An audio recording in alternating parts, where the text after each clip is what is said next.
Hello, everybody. Welcome to another edition of the Hot Seat Interview. I, of course, am your host, Leo Brady, film critic for AMovieGuy.com.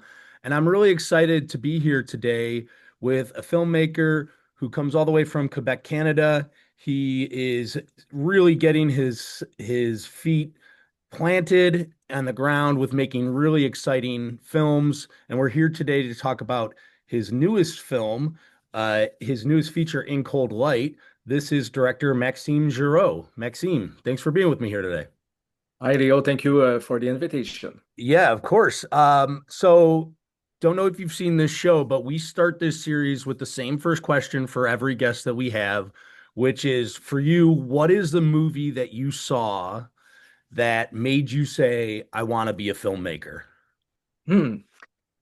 That's a real good question because there was two movie at the same time. To be honest, when I was pretty young, I was not a big fan of cinema. I was not my parents didn't bring me to cinema or whatever. I was not a Star Wars fan or something like that. But at one point when I went to college, so I was 17 years old in Quebec. It's 17 years old.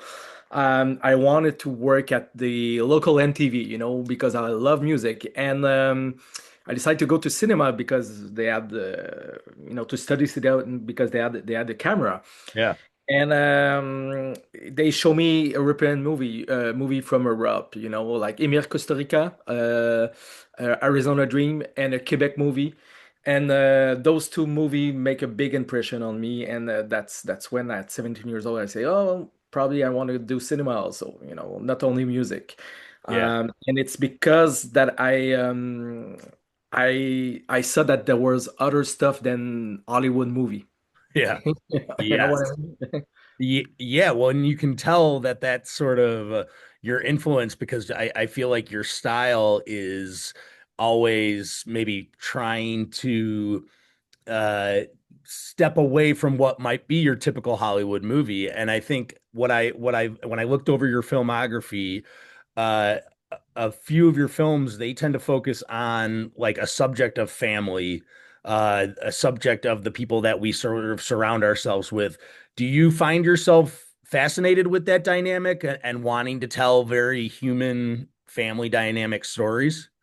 I guess so. It's true that it's really in all of my movie, and I guess it's just the basic of life, family and the connection, and and also let's say something also that where I'm from, Montreal, Quebec, and we don't have a lot of money to make movie, Yeah. so when you have $1 million or $500,000 or $2 million, well, you have to write movie that and direct movie that don't cost a lot of dollar. And the family is always a good subject because there's drama, there's a lot of stuff happening in family, and it says a lot about the society also. Yeah. Yeah, you're able to pick that up really, really quick here. I mean, your newest film, In Cold Light, it's very tight, it's unpredictable.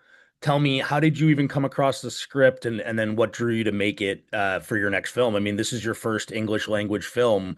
What made you say, yeah, this has to be the one?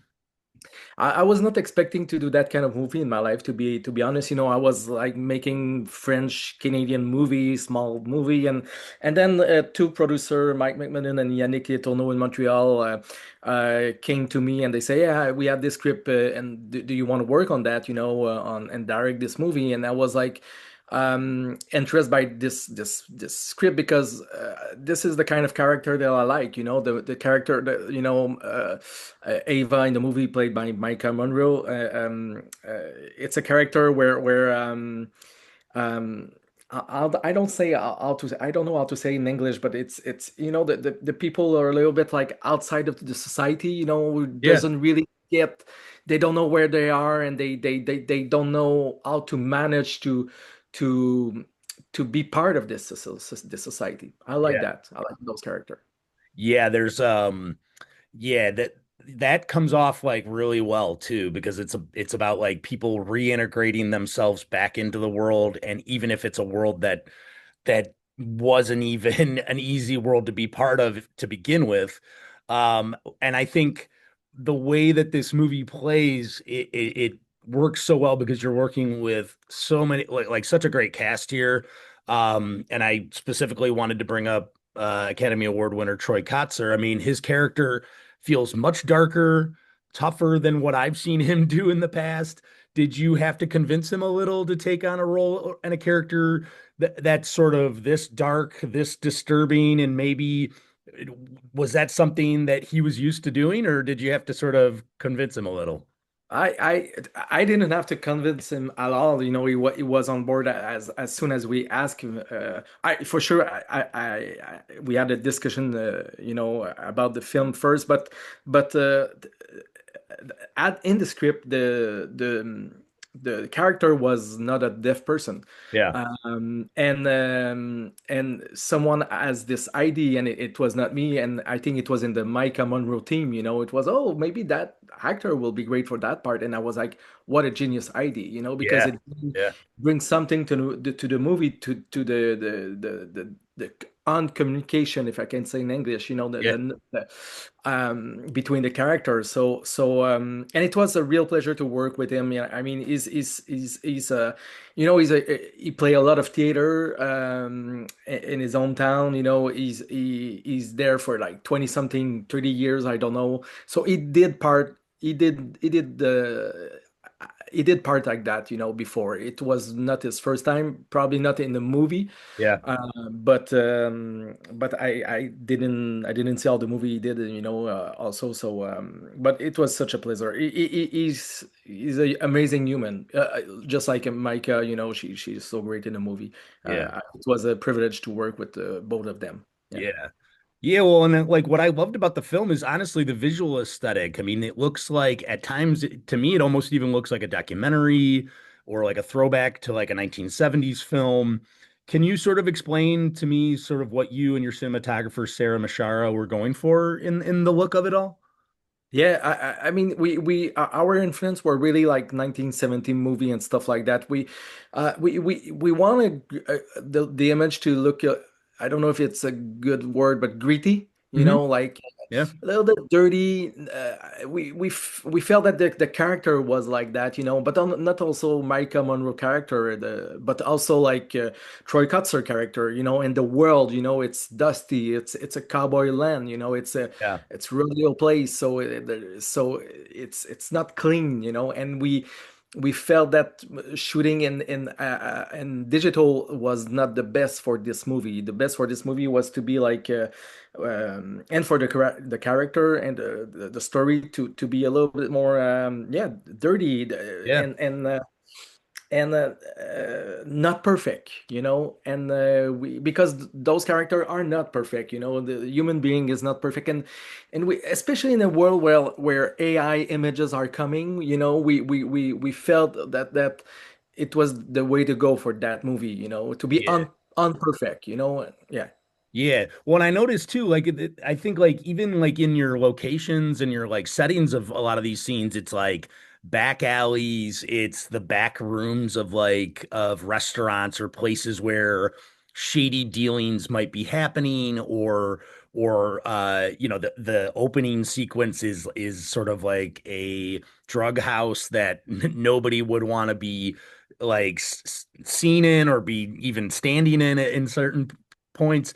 I mean, was that also a part of it? You were just like, this needs to be sort of shadowy, and these characters need to be in places where they would feel a little bit of shame or they're hiding from everybody else around them. Yeah, for me it just felt natural to have those location because um it it it for me it's the those I, I live in a city, Montreal, where mafia are doing their stuff, you know, in the back of the cafe, you know, there, you know, I think it's the same thing in New York and stuff like that, but Yeah, yeah, and they're you know, the little drug dealer are not living in big wonderful mansion, but living in suburban house, you know, in yeah, Montreal, you know, that are not so wonderful and have no identity and no nothing inside of you. So for me it was just natural. And I know that the film looked really like kind of documentary, but we have a art director Colombe Rabi who did a great job. You know, it looked like it natural, but a lot of them it was not like that. We had to build it, you know, and just like the apartment where she's staying for a while, you know, it's in the studio, you know, it's not a real place, you know, and so I think the team did a great job of doing something that was yeah, again, greedy, you know, more greedy, yeah. Yeah, yeah. Yeah, well, and now like too, I mean, I definitely have to sort of get to her. I mean, Maika Monroe, she's the lead. Her performance is excellent. I mean, we've seen her do, so many. Her career just continues to blow me away, just like with her film choices, and with the roles that she plays. How did your sort of relationship with her grow from like the start to the end? Was it a very easy process to work with her, or was it something where the two of you had to get on the same wavelength?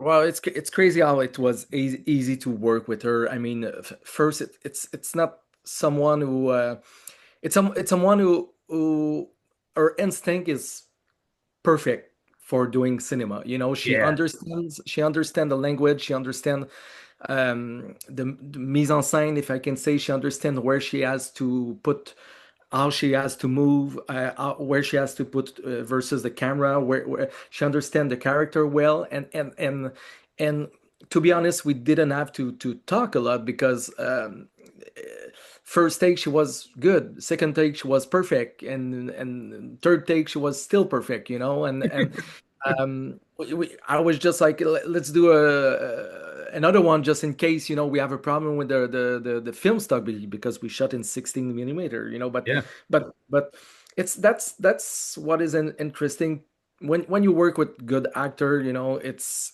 our job is less difficult, you know, yeah, because yeah, they are really intelligent, you know, and Micah, she is intelligent just like Troy. She is intelligent, and she she she's better than me. She's a better, you know, yeah. she understands it better than me in a way, you know. Yeah. Yeah.